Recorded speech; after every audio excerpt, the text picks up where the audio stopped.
జై గురుదత్త శ్రీ గురుదత్త. గురుచరిత్ర పారాయణం చేయడానికి మొత్తం 3 పద్ధతులుంటాయి. మొదటిది సప్తాహ పారాయణ, రెండవది ద్విసప్తాహ పారాయణ, మూడవది త్రిసప్తాహ పారాయణ. మొదటిది సప్తాహ పారాయణ. సప్త అంటే 7. ఖచ్చితంగా గురువారం మొదలుపెట్టి బుధవారం పూర్తి చేయాలి. రోజుకి 5 నుండి 12 అధ్యాయాలు చదవాలి. రెండవది ద్విసప్తాహ పారాయణ. దీనిని 14 రోజులు చదవాలి. అంటే గురువారం నుండి బుధవారం వరకు 7 రోజులు. మళ్ళీ గురువారం నుండి బుధవారం వరకు చదవాలి. రోజుకి 2 లేదా 3 అధ్యాయాలు చదవవలసి ఉంటుంది. మూడవది త్రిసప్తాహ పారాయణ. దీనిని 21 రోజులు చేయాలి. అంటే 3 వారాలు.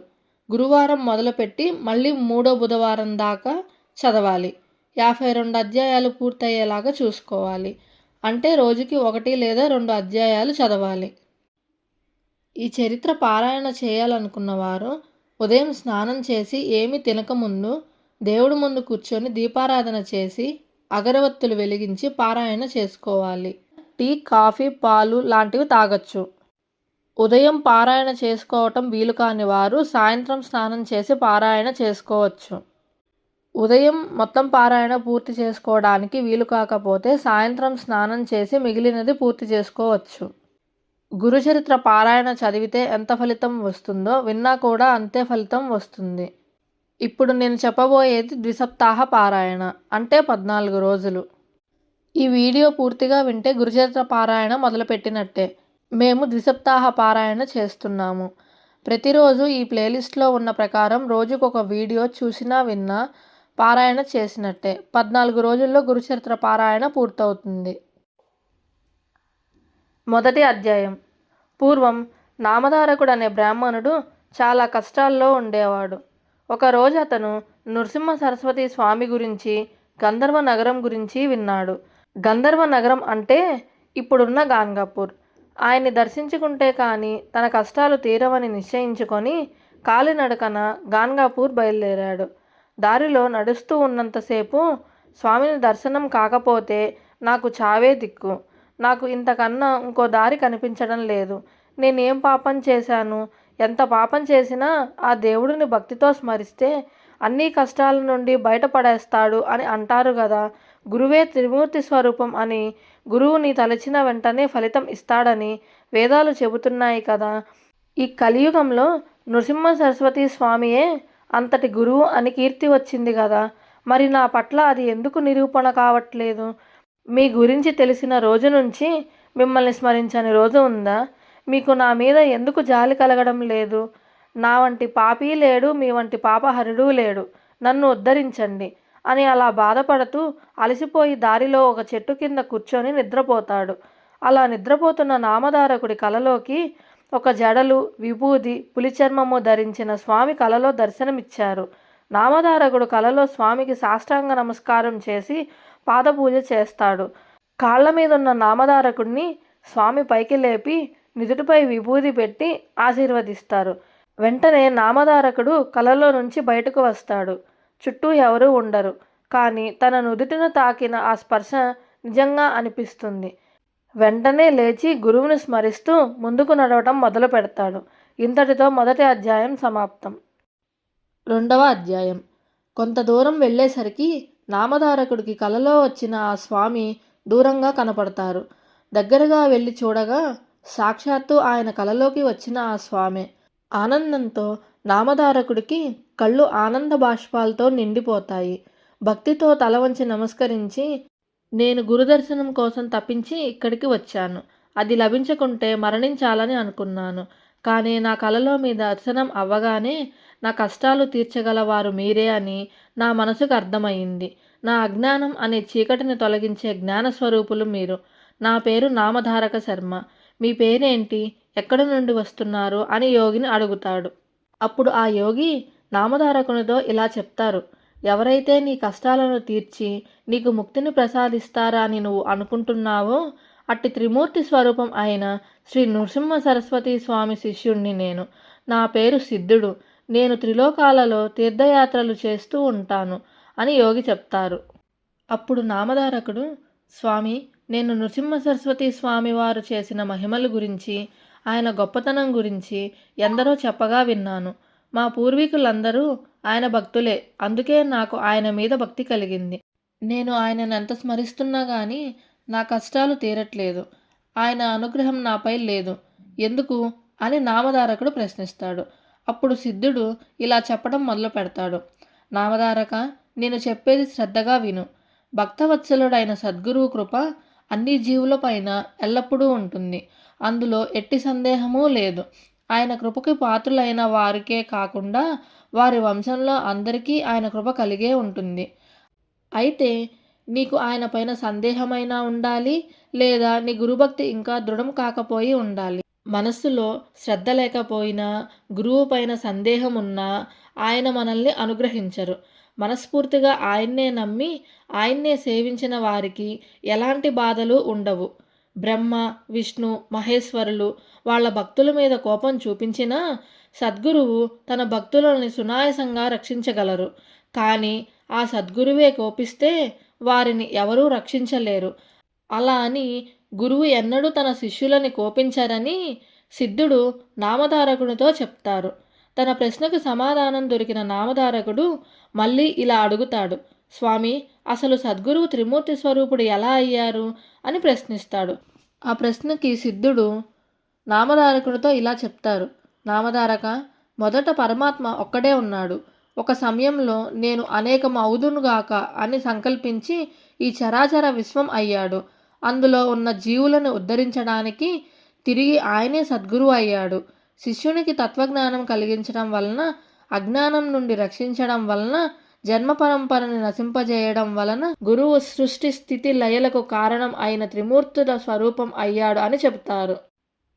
అప్పుడు నామధారకుడు, స్వామి, ఇందాక త్రిమూర్తులు కోపించినా సద్గురువు కాపాడగలడు అని చెప్పారు కదా, అది ఎలా సాధ్యము? దానికి నిరూపణ ఏంటి అని అడగగా అప్పుడు సిద్ధుడు ఇలా చెబుతాడు. నామధారక, మొదట ఆ నారాయణుడి నాభి నుండి ఒక కమలము, ఆ కమలము నుండి బ్రహ్మ పుట్టారు. ఆ బ్రహ్మ శ్రీ మహావిష్ణువు యొక్క ఆజ్ఞను అనుసరించి వేదాలలో వివరించిన విధముగా విశ్వమంతటిని సృష్టించాడు. మొదట ఆయన 4 మానసపుత్రులను, తర్వాత 7 ప్రజాపతులను సృష్టించాడు. ఆ తర్వాత ముల్లోకాలను, దేవతలను, మానవులను, అనేక జీవరాశులను సృష్టించాడు. అలాగే 4 యుగాలను కూడా సృష్టించాడు. మొదటగా ఆయన సత్యమే ఆకారముగా కలిగి యజ్ఞోపవీతము, ఆభరణాలు ధరించున్న కృతయుగాన్ని భూలోకంలో 17,28,000 సంవత్సరాలు ప్రవర్తించి రమ్మని ఆదేశించాడు. జ్ఞాన వైరాగ్యాలు ఈ కృతయుగ లక్షణాలు. అది పూర్తయ్యాక ఆయన దృఢమైన శరీరం కలిగి ఉండి చేతిలో యజ్ఞ సామాగ్రి ధరించి త్రేతాయుగాన్ని పిలిచి భూమిపై 12,96,000 సంవత్సరాలు తన ధర్మాన్ని ప్రవర్తింపజేయమని ఆదేశించారు. అందుకే ఆ యుగంలో అందరూ ధర్మశాస్త్రం ఎరిగి యజ్ఞయాగాదులను అనుష్ఠించారు.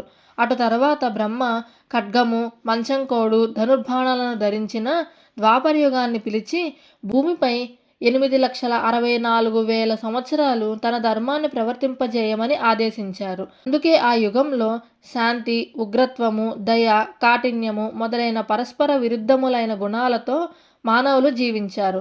అటు తర్వాత బ్రహ్మదేవుడు కలిపురుషుడిని పిలిచారు. ఆ కలిపురుషుడు మలినుడు. తగువులంటే అతడికెంతో ఇష్టం.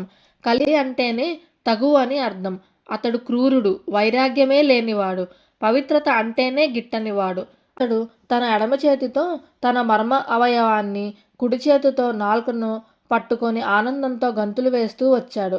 పిశాచి రూపం గల అతనిని చూసి బ్రహ్మ నవ్వి వికృతమైన అతని చేష్టకు అర్థమేమి అని అడిగాడు.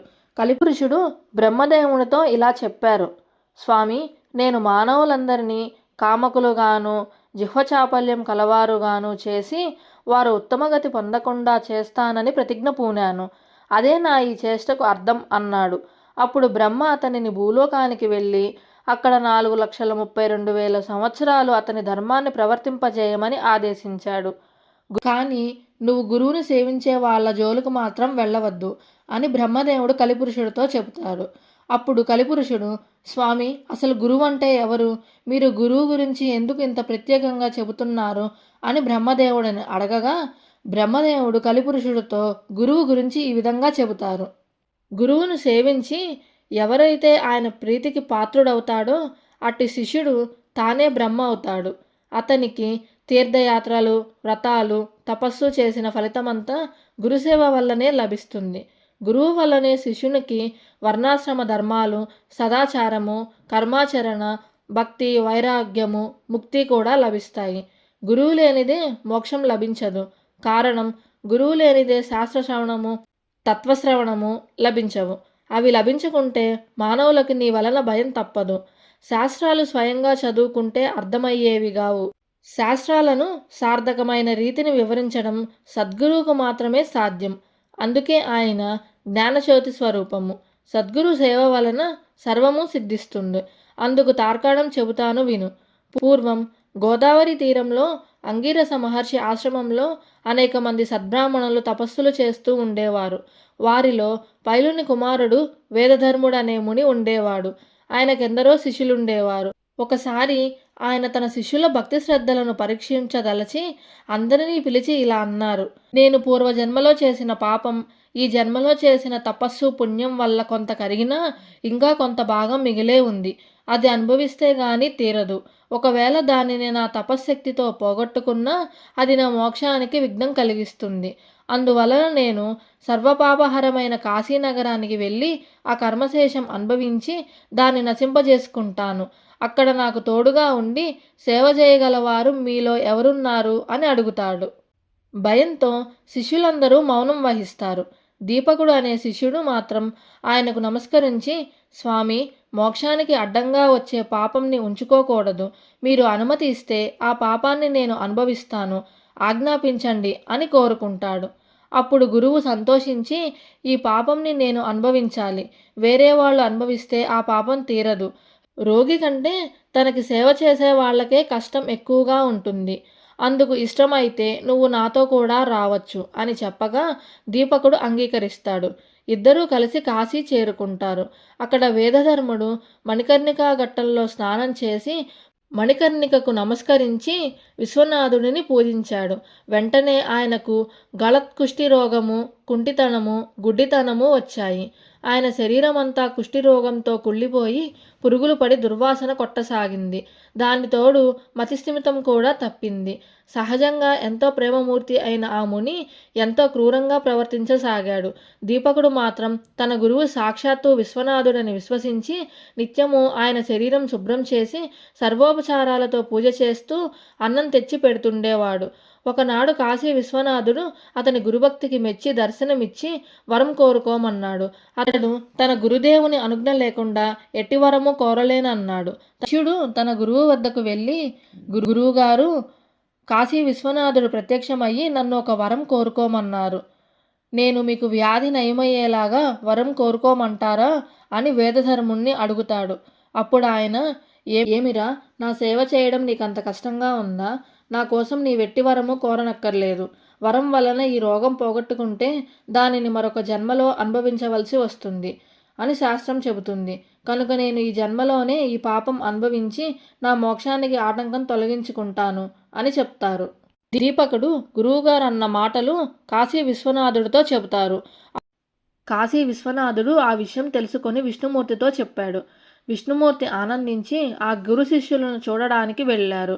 విష్ణుమూర్తిని చూడగా దీపకుడు నమస్కరించి, స్వామి, వరాలు కోరి మీకోసం తపస్సు చేస్తున్న వారిని ఉపేక్షించి మిమ్మల్ని ఎన్నడూ సేవించని నాకు దర్శనమిచ్చారేమి అని అడిగాడు. నాయనా, గురువును భక్తితో సేవిస్తే నన్ను సేవించినట్లే. అట్టి శిష్యోత్తమునకు నేను ఆధీనుడని అని చెప్పి వరం కోరుకోమన్నాడు. దీపకుడు విష్ణుమూర్తికి నమస్కరించి, స్వామి, గురువే సకల దేవతా స్వరూపమని, సకల తీర్థా స్వరూపమని వేదాలు శాస్త్రాలు చెబుతున్నాయి కదా, మీరిచ్చే వరం గురువు ఇవ్వగలరు కదా అని అన్నాడు. అప్పుడు శ్రీమన్నారాయణులు ఇలా అన్నారు: మేమిద్దరము ఒకటే. మా ఇద్దరి సంతోషం కోసం వరం కోరుకో.